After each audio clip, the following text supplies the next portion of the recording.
Hey, what's going on, guys? Welcome to our channel, Rich and Sai. So obviously, y'all, we changed the channel name. I'm Saisha, that's Richard.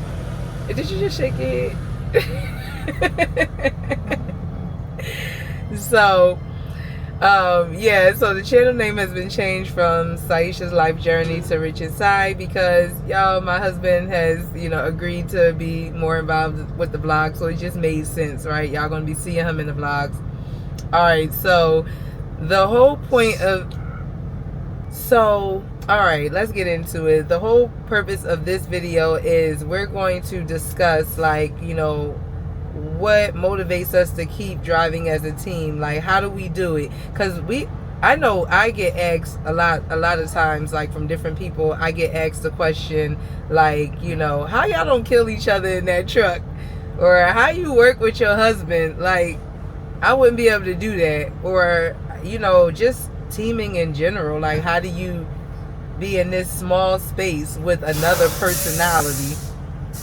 What about you? You get asked that at all? Nah, I ain't got asked that like one time. Oh. Every time somebody say something and I tell them that I team with my wife, they be like, man, that's cool. Oh, okay. You get 2 incomes to your house. Yeah. All right, so yeah, we're going to get into it. So, the first thing I wanted to do was I wanted to give some backstory on us, because I feel like the backstory on, like, how our relationship started off in the beginning to now, it will kind of, I feel like it will help support, like, how teaming works for us too, because everybody's story is different, right? So, all right, just real quick with the backstory. When Rich and I first met, Rich was a truck driver. I was not. He was an over-the-road truck driver, and he was driving trucks even before he met me, but I'm making a point to say that he was driving trucks when we met because it helped our relationship for years, because we always missed each other. So I would say for the first 10 years of our relationship, Rich was a truck driver. And like I said, the first 10 years, I mean, we stayed in the honeymoon phase for pretty much 10 years because he was over the road, I was home with the kids. And so every time he came home, he would be going for like 3, maybe 4 weeks sometimes. He would come home for a week. And then, we, get to spend time with each other. We missed each other. And so that was our relationship. Okay. So I thought that was important to, like, share that, because when I decided to get my CDL and, he agreed, like, yeah, come on the truck with me or whatever, then that was like something new for us, like being together all the time. So the first thing, I feel like the first thing that I want to, like, bring up as a point is, like, what motivates us to keep trucking together as a team. And for me, my answer would be that I feel like what motivates me is, like, one, like, I love traveling the country, or just traveling in general with my husband. Like, I love seeing different places with him, and I love the fact that we make money while we're doing it. So that motivates me a lot. The other thing that motivates me is just, like, what trucking can do for our family and what it has done for our family. So that keeps me going as well. What about you? What keep you going? Y'all, what motivates me basically is the fact that she loves it. She loves to do it. And what it, like she said earlier, what it does for our family. The fact that she's still motivated to stay around me and put up with my crap motivates me to keep on doing it. That's basically what motivates me to stay team. That's basically what it is, in a nutshell. I was always traveling anyway. Like I said, I traveled by myself for many years. So, with the exception of my first couple years, I did travel with my pops. So, when she decided she wanted to go get her CDL, it was exciting, but then I kind of had my qualms about it in my back of my head. Of course, I wasn't telling her this because I didn't want to not motivate her to do it. I didn't want her to think that, oh, he don't want me around him in the truck. But yeah, I was. It was like it was a big decision, to say the least. Well, and, what made you decide like? Just thinking about the aspect of the adventure. I was missing her, you know, without having her on the road. You know, I was missing her. I was missing having the kids around because, like she said earlier, I would be gone for like 4 weeks. And then I would come home for only like 4 days. And those 4 days would go by so fast. So it would be like, yeah, why not have her all the time on the road? But, you know, and then when she did it, you know, it was really happening, you know, so. But, you know, like I say, what motivated me is like, you know, seeing her motivated to do it. As long as she like to do it, I'm a stick with it. The next topic I want to bring up is how do we deal with conflict in the truck? Because I know that's like the main thing that people want to know. It's like a husband and wife, two different personalities. You like, how do you deal with conflict? I would say, all right, my answer, I would say, and don't get me wrong, disclaimer, we do not always get it right, so let's be clear on that. But I will say, for the most part, we do. And really, you just got to check your ego at the door. Like, you got to leave that ego outside the truck because this space is too small. So if you are, like, knowing that you doing something, like you saying something, or, you know, you just in a mood or whatever like that, like, you need to just try not to project that onto the other person, because you got to understand, like me, I'm such an energy person. And I constantly tell Rich, I'm like, you might not be mad at me, but like your energy is giving off like you're mad, you're upset, and so it still affects me.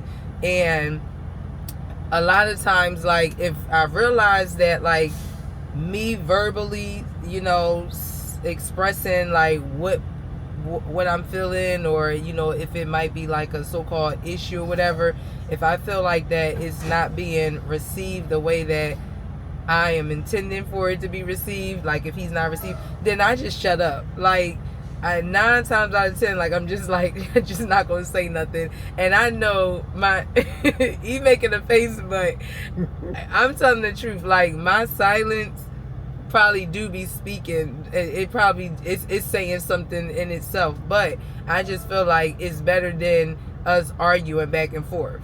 And like, if I'm not driving and he's driving, then I'll just shut that curtain.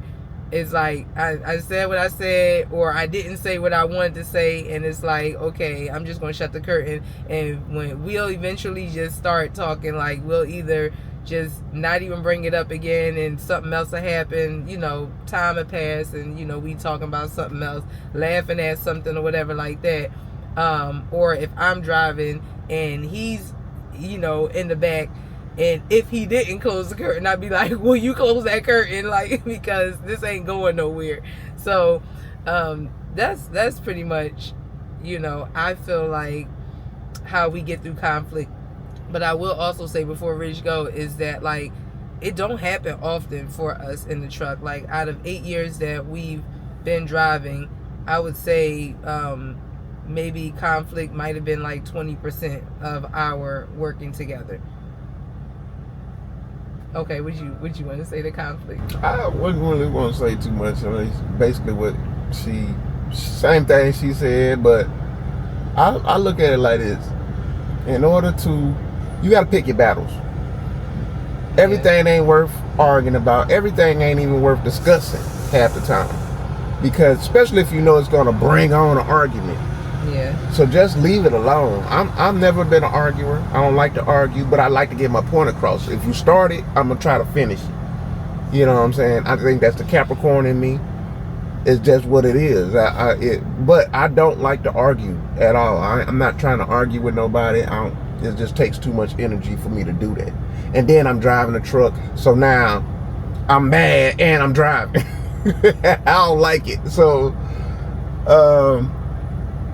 Pick your battles. Learn how to communicate with each other in a way where you're getting a point across to one another without arguing, and compromise. Learn how to compromise. If something ain't going my way sometime, I'm just gonna shut up. That used to piss her off, but I see it don't, because she do it now. You know, she'll just be quiet. You know, so those are things I just how to kind of de-escalate a confrontation. I mean, because at the end of it all, we still got to be in this truck together. You know what I'm saying? So I don't feel like being in this truck for 4, 5, 6, 7 weeks at a time, mad. Right. And if you can't get along with your spouse, if y'all not friends, if y'all know how to communicate, y'all know how to de-escalate, don't drive no truck together, because it's a small space, y'all. You ain't got that much room. So that's how I do. And it's dangerous too. Like, you can't be in like no screaming match going down the road. You've done it. Yeah, no, we have, and that's why I'm saying what I'm saying. Like, that's dangerous. Like, eventually, like, in the moment, you know, you don't realize it, but then something do click, and you be like, hold up, like, yo, we gotta chill, because at the end of the day, like, that's a huge distraction, especially on the person that's driving. Like, you can't tell me that you are all the way there paying attention to really what's going on down the road if you in a screaming match with your partner. Like, yeah, that has happened once or twice with us in the past, and that's never happened again. Like, that has not been no recent thing, because, you know, like, we've definitely, like, you know, grown and stuff like that, but just, you know, like I said, like that. The communication skills go a long way. Yeah. If you don't know how to communicate well, which I don't know, I've been told sometimes I don't, then it's not going to help at all, because you're going to continually get into stuff. So learn how to communicate. I mean, if y'all love each other enough to get married, then you should be able to learn, love each other enough to compromise with things and to talk to a person without escalating into a whole argument, a whole screaming match. You should be able to do that. I mean, because marriage itself is a job. So Right. Imagine bringing that job into this job. Yeah. So. Great point. All right, so guys, I guess like the last thing I want to discuss is, like, you know, should you team, or do we regret teaming? So that's like a 2-part, but I will say this: no, I don't regret teaming. Like, as a truck driver, I enjoy it. I love doing it with my husband. I don't think I could do it with anyone else, honestly. But I will say, like, if you are considering teaming with someone, then you do have to take a lot of things into consideration. And I think one main thing would be, like, do you like the person that you're teaming with? Like, are you the type of person that can compromise? Because you're gonna have to compromise. I know sometimes, like, you know, people get hired onto companies, and the companies team you with a stranger. So if in that case, you got to be like, am I willing to deal with someone else's funk? Because, you know, like, at the end of the day, like, you know, people be having gas, sometimes be having BO, like, I don't know, it's just anything can happen. Like, listen, as a truck driver, you are not getting to a shower every day. Like, especially if you teaming. Now, if you a solo driver, you probably are, because you can stop every day. But a team, yes, we can stop, but sometimes we are in situations where it's like, okay, we're gonna have to wait till we get over there to the destination, and then we can go ahead and shower. So, you know, you do like a little bird bath in the back or whatever. You know, you do what you can. It might be TMI, but it's real. You know, so I would say, yeah, you got to consider those things. Trust.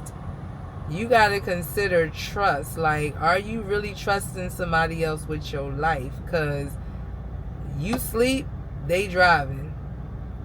Or even if you up and somebody else is driving, handling this big behind machine, like, you would like to think that everybody that got their CDL Class A is equipped to drive this big truck and stuff, but that's not always the case. So it's a lot of trust that go into it. What would you say? I don't suggest. Do you regret? No, I don't regret teaming for us. Uh-huh. I don't suggest teaming for nobody who can't, who don't know how to get along with people, with others. Mm-hmm. You know what I'm saying? I don't suggest that for nothing, because I've seen some horror stories, heard some horror stories. Yeah.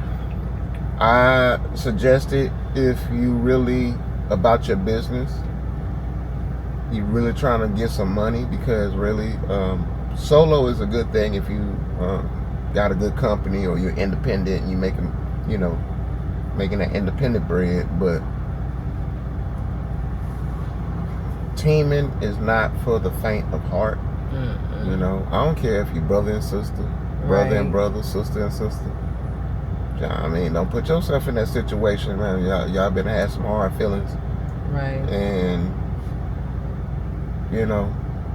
kind of wrecked it. You got to be able to know how to really deal with each other. You know, the other stuff that come along with it, yeah, that's just a part of the game. You're gonna have to smell each other. That's what it is. You know what I'm saying? Right. So, if you can't get along with others, no, don't put yourself in that. Just stay solo. Right. But if you can, and you're ready to get down to make some money, and you're ready to work hard, the truck usually constantly moving. We ain't moving right now because we're waiting on the load for tomorrow. But we made it over here early too. But yeah, that's it. Do I have any regrets? No, I don't. I don't either. I like the money we bring in together. If it can work for same household, like, a couple, a married couple, or even like a couple that's dating, then it can be very lucrative, and yeah, it could change, That's another point. When you are teaming, I suggest you team with somebody, especially a husband and wife, gonna probably do the best, because that income is going to one household. Whereas if you got your best friend, or even you got your little sweetheart or whatever, which those incomes are going separate. Unless y'all live together. Yeah. So you think about. So you might as well just be solo. Right. Think about that. Right. You know what I'm saying? So the truck just moving, but you still making solo money, because the other person getting the other half. So right. 9 times out of 10, the miles that you'll get when you split it up as a team versus solo is going to pretty much equate to the same amount, I feel like. Unless say they do the whole split. Like, okay, sometimes some companies want to pay the more experienced person a little bit more than the other person. Okay. But that's very rare, I believe. Right. Covenant did that with us. Yeah. But they also bumped me up higher than the average person because of his experience. So I was riding his coattail when I first started driving, y'all. I was making more money than I should have as a new driver. Do you remember how much Covenant was paying me? I can't remember either, but I remember everybody I was in class with, they was like, yo, you lucky. Like, how you making that much? And it was because Covenant bumped me up, because I was teaming with him, but he still was making more as the, like they call, like the first seat. Yeah. Training teams are different, because the trainer is definitely going to make more money than the trainee. The trainee going to be making pennies, while The trainer gonna be over there eating steak and lobster in your face. Yeah. You're like, man, you better go get them noodles. But I didn't have to experience that. I didn't either. I was trained by my dad. Yeah. And my dad was the owner operator. And so he was making money anyway. But hey, don't work for family. That's a whole nother story. That's a whole nother topic. Story. But the point of it all is that like we both were really blessed to be able to be trained by people that really had our best interest and that knew what they were doing. So I don't have like no horror training stories. Like I've only ever been in the truck with my husband, and he's been in the truck with other people because yeah, that's a whole other story. But his dad has trained him. Real quick, let me tell you. I was in a truck with a person who's supposed to be my trainer who had less experience than I did. That's as funny as I don't know what. You talk about a person who's supposed to be training me. And this was because, y'all, he took like a year and a half off the road during his career. And so then when he went back out, he had to do a refresher course. And they put him with a trainer. It was so hilarious to watch a person ask me, wake me up in the middle of the night, talking about, do you know this road, man? I don't. How you turn around? Yeah, when he called me and told me how you turn around? What you mean? What you mean? You the trainer. You should know. You supposed to be telling me. Right. I played it. I played it to my advantage too, because I'm like, I don't know. They tell us we ain't supposed to be doing that. You supposed to do it. So, but yeah, that was funny to me. I don't know. All right, guys. So that is all we have for y'all. I hope that helps somebody that's like looking for some insight. Maybe you're teaming already and you're just trying to get some insight on like how other married couples or couples go about doing it. Like especially, I know dealing with conflict in the trucks is a big one. I hope this helps somebody, but yeah, if nothing else, it's just more about me and Rich. And as you guys continue to get to know us on our channel, I just thought this would be a great video to do with Rich. So thank y'all so much for watching. Don't forget to like, comment, share, and subscribe to the channel. Y'all, we over 1K right now, so we appreciate y'all. Thank y'all so much. Like, we doing it over here. That was such a goal like for months, and so we finally hit it. So thank y'all so much. But if that's all, then I guess until the next video. You want to say anything? Love and light, y'all. Hold on for a minute, baby. Y'all, hey y'all, listen. I was just sitting up like this in my chair. Did this look weird to y'all? Comment below in the comments. He bringing that up because I told him, I was like, it don't look natural. Like, why are you sitting up like that? I was calling myself trying to sit up straight and enunciate my words because she said I talk too low. So I was really trying to sit up and just like project. But okay, I don't mind. I don't think he shouldn't sit up straight. I was just like, why is he like this? I wasn't that doggone still. Yes, no, I was not. Okay, all right, go.